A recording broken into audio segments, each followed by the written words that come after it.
On today's question and answer video, we have some really informative questions, sharing some good quality information. We got a few funny stories, and some of them, I guess, we need to deflect some bad spirits among us. That our days of racing are over, and when we're challenged to a race, we have to respond accordingly. But anyway, that's all coming up in the video. And what else could be more fun? It's like coming over to my house with your issues that you like to discuss. We brew up a pot of coffee, we order a pizza, and you bring your bike parts down here into the cellar, and we start grinding away or drilling holes in them. And it just couldn't be a lot more fun. So let's see how this question and answer goes today. Now today we're going to try to answer on this video some questions that come in on our YouTube channel comments section. And this has been a pretty efficient way of doing it. It seems like it's pretty popular, so we're going to get right to the questions. So starting off today's video, and these questions come in on the comments section, and I try to answer them on the comments section, but also I try to do it in detail because there's probably other people that can benefit from the same information. The first one, and this is one I just experienced this past week, that a fellow named Joe, he looked at the video of changing the tire with using the duct tape bands, and to be honest, I have experienced this too. He said it doesn't work on his narrow rims. Well, I experienced that too when I did the GS front wheel. It didn't really do as easy. Let me just shorten this and explain it. The wider the rim is, and I just did, in fact I got some tips to put on somewhere on this video. The wider the rim, the deeper the valley is, that you can get the one end of the tire into that valley and then snap it over. Well, on narrow rims, that valley is just narrower and harder to get both sides in.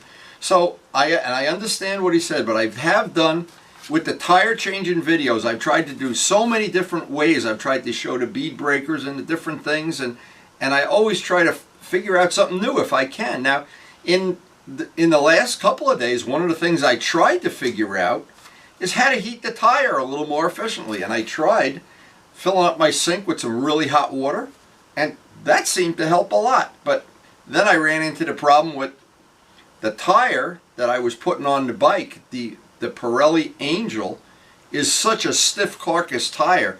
Boy, when you go to put the duct tape on that, oh man, the Gorilla Tape, my God, it reminded me that I'm not a kid anymore. That's true. But anyway, we did get it on, of course, and that's the end of it. And I do have some tips, tire changing tips, and I'll put them at the end of this little segment. There was a couple little things that I wanted to, and I forget these when I do, because a lot of times when I'm doing a video, I just do it automatically, and I think, oh, and I can't back it up. Well, I am going to put those tips right at the end of this segment of the video, and they concern changing the tire on the R1, the rear tire, the Pirelli. Now here's some of the things that I do to make tire changing a little bit easier than it has to be, or it should be. It should be pretty easy, but anytime I have the wheel off, I try to totally clean it because it is a lot easier to do it on a bench. This little piece, this spacer that holds the brake caliper, if you're working alone like I am, it's a nightmare to hold that in place, and unless you have a helper. Now everything I ever do around here is based on the idea I have to do it myself. I don't have three hands. So I take a little piece of electrical tape or a zip tie, hold that piece in place. Now there's a really, really good trick. This is worth its weight in gold. That little socket goes in the axle and holds that caliper stay in place until you're ready to hit the axle in, and the axle pushes it out. It helps maintain alignment, and it's just, when you do it by yourself, here I'm tapping the axle in, and that piece comes out. That makes it so easy, as opposed to if you're doing this by yourself.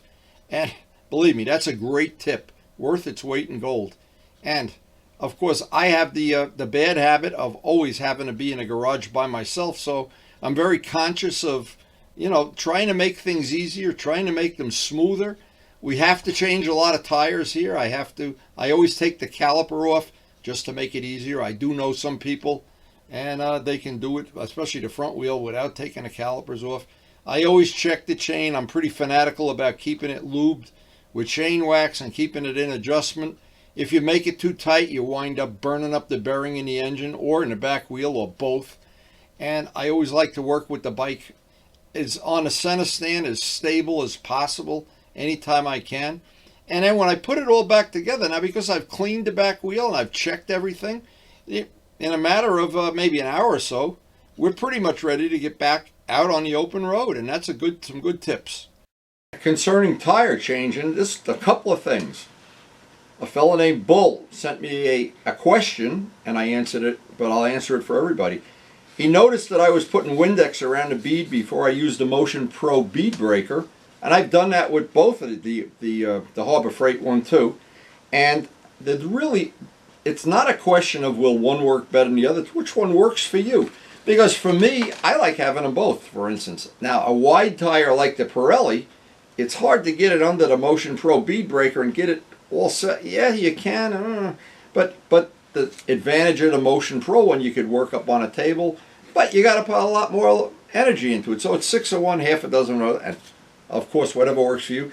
And I have considered, to be honest, I have considered getting, it's been on my mind, of getting a really good high quality tire changing machine.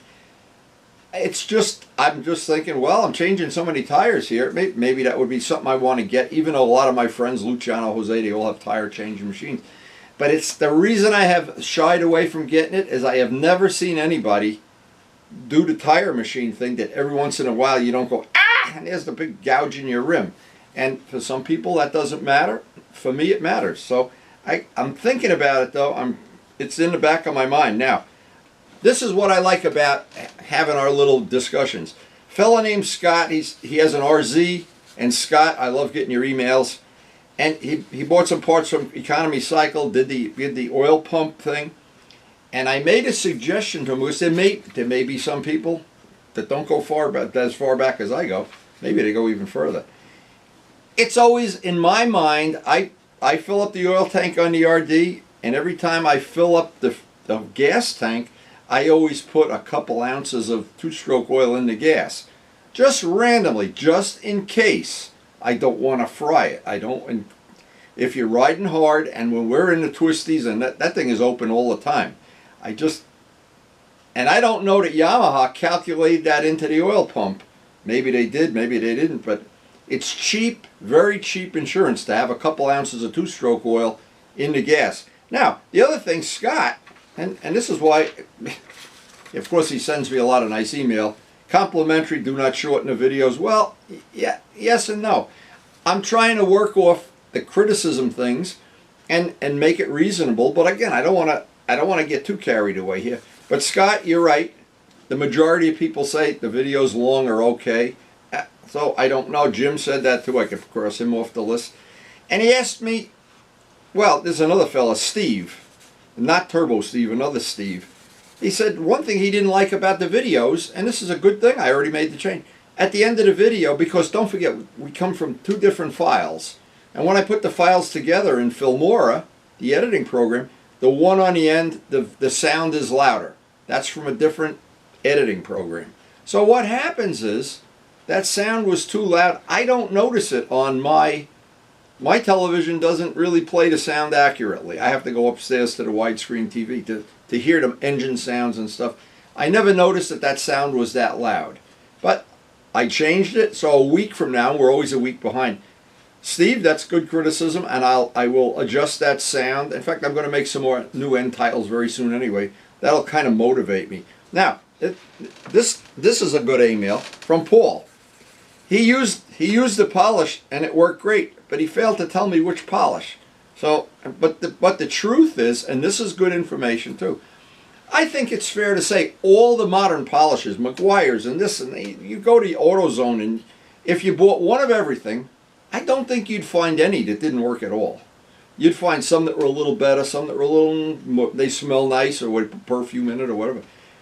But not many of them don't really work. So if you're prone to experiment, the way to find out what works for you is in my case, I have the Meguiar's spray wax that comes in a spray bottle. I wipe the bike every time I ride it. People probably get sick of seeing me wipe the bugs off. Then I get home and I look at the front of the bike and I go, I can't put the bike away. I go wipe the bugs off. Then I go to ride the next day, I put some more wax on. But the more wax you put on, the easier it is to get the bugs off. And the other thing, when you're riding on a salty road or behind a dump truck that's dropping grass in your face or something, it's always to your advantage to have that wax, especially on the front part of the bike. And I noticed some people, Jose was one that did that. In fact, I think he did it to several bikes. They make this like it's fake carbon fiber. It's like, I call it toilet paper, but it's really, you peel the back off, and he put it along the front legs of the forks and various spots where it would take a beating because he's riding all year long like I am. And what happened, I kind of poo-pooed that. I said, that doesn't look so good. Then I noticed some of my bikes, yeah, they got scratches on the front, so maybe it's me that I have to learn my lesson here. But either way, the other choice with that is just keep plenty of wax on all of the parts that take a beating. And when you're riding all year long and there's snow and there's grit on the ground and everything, the more wax you can get on a bike and the more often you can clean it, it prolongs the life of the bike and the paint for sure. Now, I always get some really nice emails, and I do appreciate everybody that says they either like this bike, they like that bike, or whatever. But there's one thing I always really enjoy, more than anything else. A fellow named Gorgon, he was interested, he loves the GS 1100, and he was asking me a question about, is the West Cooley bike a drivable, rideable bike? And I tried to explain to him, but I want to explain in more detail now. What it is an evil twin. An evil twin is when you have a bike that you like, but you really want to have two of them. But you don't want to have two registrations and have to do 2 oil changes, 2 sets of tires, 2 chains. So what you do is you either buy a spare bike that doesn't run. In this case, the West Cooley bike has an oil leak on the crankshaft. Yeah, I could spend money and fix it. I could have the crank rebuilt. I could have, Luciano would probably do it. But then I've defeated the purpose of having an evil twin. The evil twin part of it is I can take that West Cooley bodywork, and I've done that 3 or 4 times already, and just switch it. And I've got a West Cooley bike for the whole year until I switch it back. Same thing with the gold wheels and the black wheels. The whole idea of an evil twin is to have one bike, one registration, one insurance, one set of tires, one oil change, one everything. But yet, at the end of the year, you have a new bike, and you didn't have to get another registration or anything. So, Gorgon, I don't know if that answers your question. So if you understand the idea of evil twins, I want to have 2 bikes, but I don't want to pay for 2 registrations. I have 2 sets of wheels. I actually have 2 bikes, 2 sets of bodywork, and I don't want to have to go through everything that would entail 2 oil changes and 2 of these and 2 of those and oil filters and tires. And the biggest thing of all, that I don't want to have to polish 2 engines or tune up 2 engines or do valve adjustments on 2 engines. So in effect, what I have here is 2 motorcycles, but the maintenance and the cost of 1. It's evil twin. And Oscar wants to hang out, enjoys chatting at Bikes and Breakfast, and I did enjoy chatting with you, Oscar. It was a lot of fun. And I hope you're going to make it up to, we've already exchanged the information, make it up to Perry's on the weekend, and we'll go for a ride and do our thing. And what else can I say? Then I get, these are the emails I love. Of all the emails I get, these are the ones, you can't make this up. A fellow named Michael. Michael sends me an email. I will gap you in the twisties. And I don't know whether to take him serious or not. I don't know. I'm too old to take that kind of stuff serious, but it is fun. And I bet it's been 30 years since I went up to a total stranger and said, hey, you want to race for bill of sale? But I guess young people still do that. I'm just taking a wild guess. I don't know. Maybe he's a good writer. I don't know. What I did, though, just to see if I'd get a response, I said, my race number from 1976 is 157. What's your number? Never got a response. So I don't know. Maybe he's a cool guy. Maybe he just wants to see if I am still good.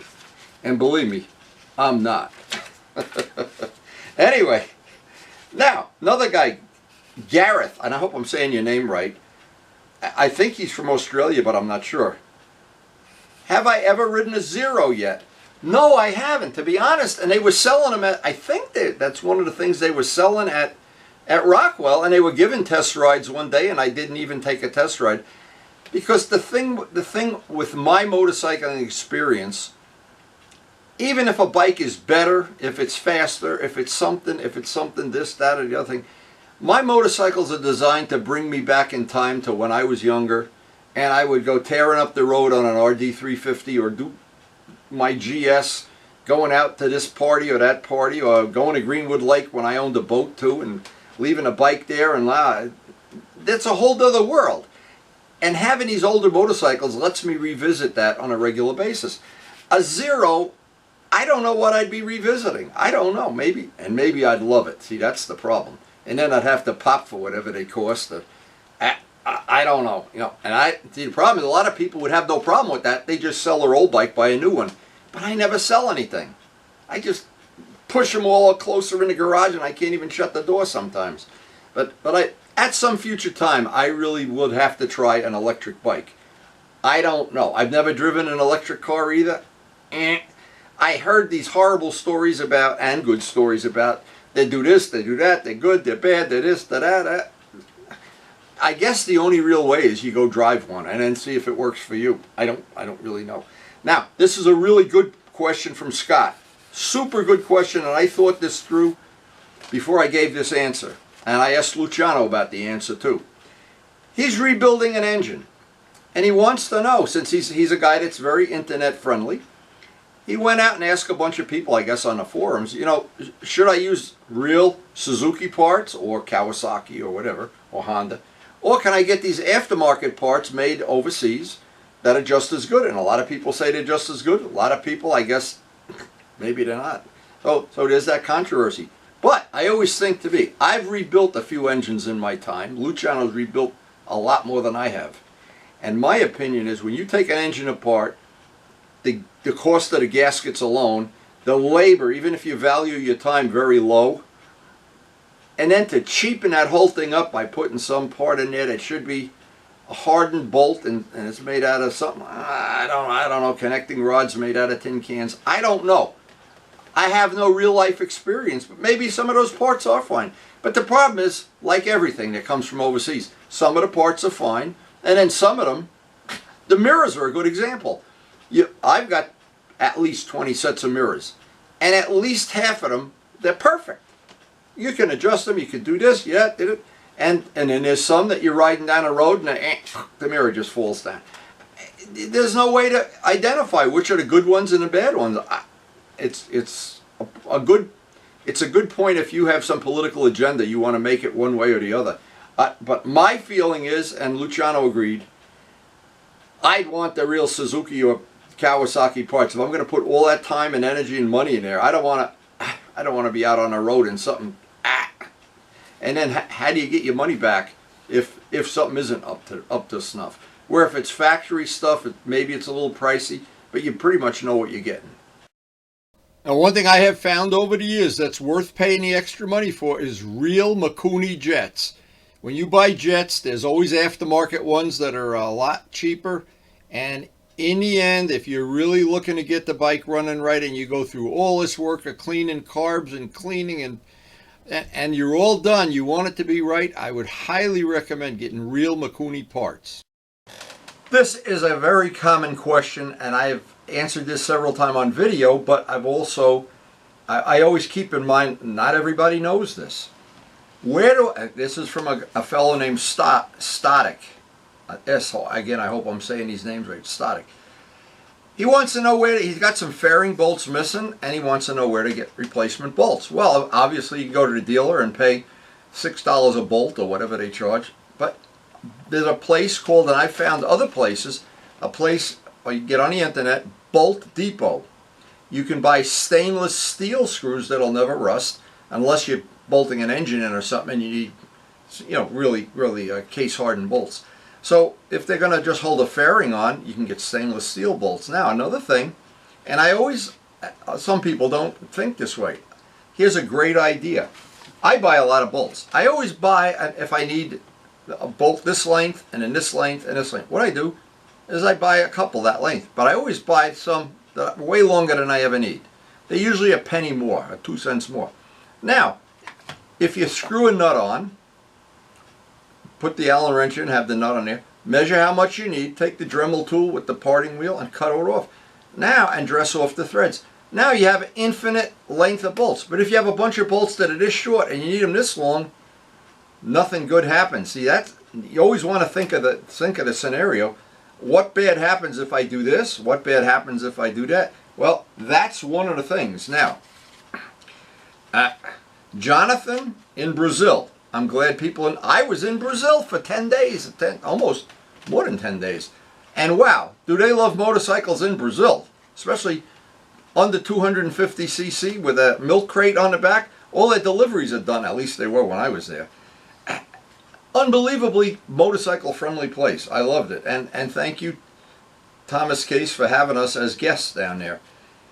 Anyway, he's the highest sung. I guess he has a website, or he sells bikes, and he has all the maintenance tips that I need to find out from you, Jonathan, how you can forward this or how we can download it, because I know Luciano maybe would like to download the factory manual or whatever. I did pass that information on to Luciano. I'm not sure if he used it or not, but he has one of the highest sungs, and Jonathan is the highest sung rep, or whatever. I don't know what, maybe he's the Windy of Brazil, who knows. Now, I recently got to ride Luciano's higher sung, and this is a 250, and this is a great little bike on the back roads, on the twisties, on 106.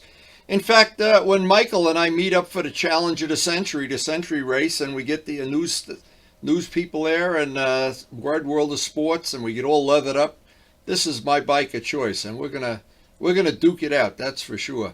Anyway, this is a great little bike. I thought I'd give it a little shout out. And thank you for that information from Brazil. There's always some information that I don't think everybody that watches the videos has. And this is a nice thing from Walker. He has an FZR, and he said it's his favorite bike. Well, yeah, I like all the bikes. It's a problem. I'm like a polygamist, a motorcycle polygamist. But he did say he had a Suzuki 550 that was stolen. He has a Daytona Special. And my answer is always, we have a lot in common. Wow, we could sit down and eat a pizza together and share stories and pictures and whatnot. And that's the beauty of motorcycling. Most of us that are not 18 anymore, we do have memories of the good old days. Maybe they weren't so good. Maybe they were better than we thought they were. I don't know, but I know the gas wasn't $5.50 a gallon either. Anyway, Joe, I'm sorry to have to tell you this. Really, years ago, I did paint professionally, and I did have a shop outside my house, but I don't anymore, and I don't do it. I do it only for people that I do basically custom work for, and it's part of the video thing, but I don't do commercial work anymore, and I'm sorry to say that. But let me just go through these, because there's a couple of, still I haven't finished this up yet, and there's a couple I really have saved for the end. Now, a fella named Les, and he says, what's the next thing for your MT-09? And I said, he said, what braided lines would be great. They would be, and I've looked for the replacement kits, and they're available. You can buy, because don't forget, the MT-09 has that funny brake line that goes up around the fence, and it's a T-fitting, and but I'm sure it's available. That's not a problem. But the point is, I have it, and I looked around. I said, this is crazy. I have it on a GS, I have it on a RD, I have it on a R1. Every bike I have has braided lines. So you know that's coming this winter for sure. Or whenever. Who knows when this season's ever going to begin or end.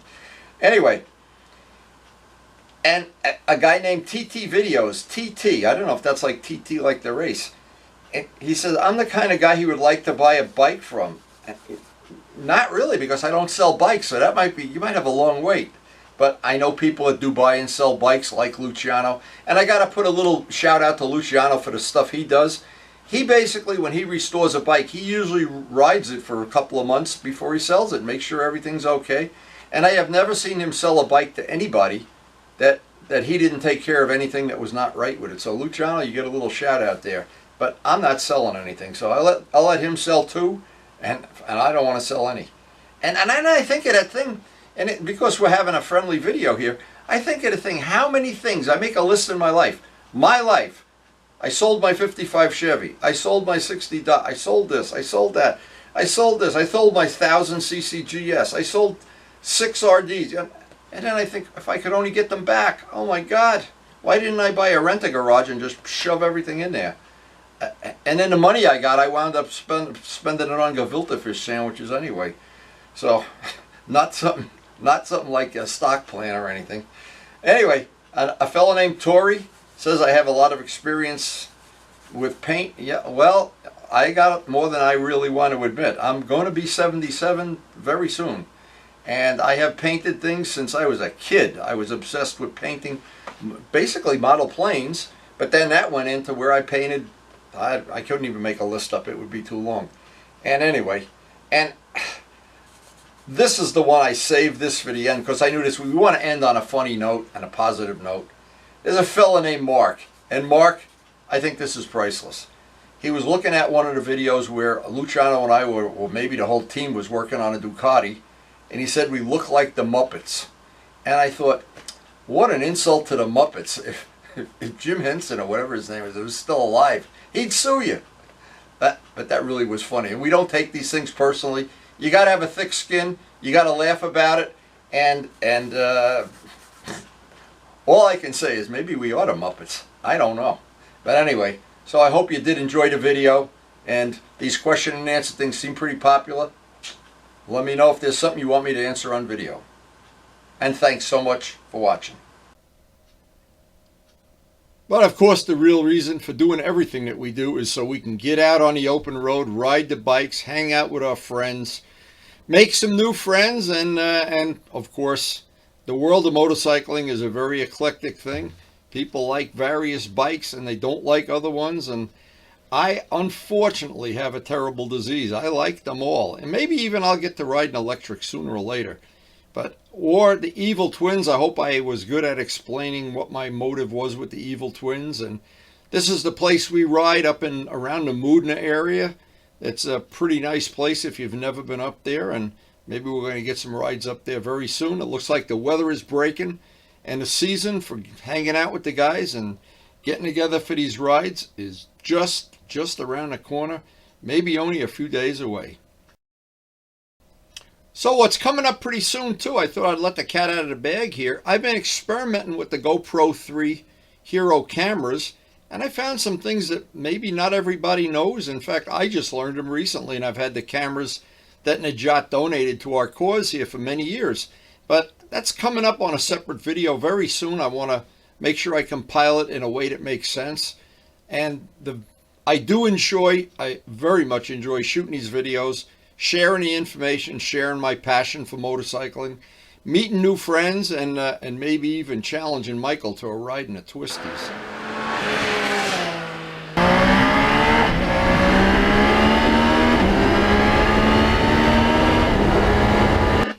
Michael, you have no idea who you're dealing with. Anyway, thanks a lot for watching.